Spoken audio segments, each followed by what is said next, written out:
কিছুদিন আগে আপনারা সেনাপ্রধানের একটা বক্তব্য দেখেছেন, যে বক্তব্যকে আমি ব্যক্তিগতভাবে বা আমাদের নিয়ে কথা হয়েছে যে এটাকে রাজনৈতিক পরিমণ্ডলে অসমীচীন হিসাবেই ধরা হয়েছে।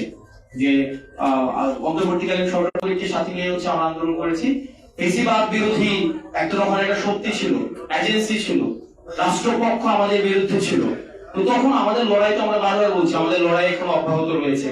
সুতরাং এই বিষয়গুলোকে আমরা যতক্ষণ পর্যন্ত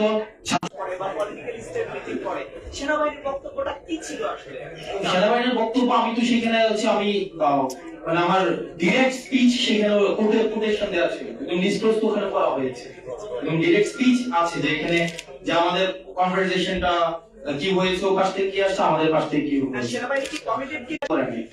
তো আমরা আমাদের জায়গা থেকে স্পষ্ট করতে চাই, আওয়ামী লীগের আগে বিচার নিশ্চিত করতে হবে, তাকে দল হিসাবে বিচার নিশ্চিত করতে হবে, অপরাধ স্বীকার করতে হবে, তারপর অন্য কোনো আলোচনা হইতে পারে। এর আগে কোন ধরনের আলোচনা হইতে পারবে না।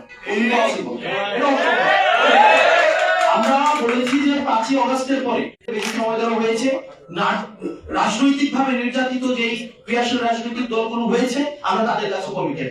কোন এজেন্সি, কোন বিদেশি কোন হচ্ছে কোন কর্তৃপক্ষ, তাদের কাছে আমরা কমিটেড।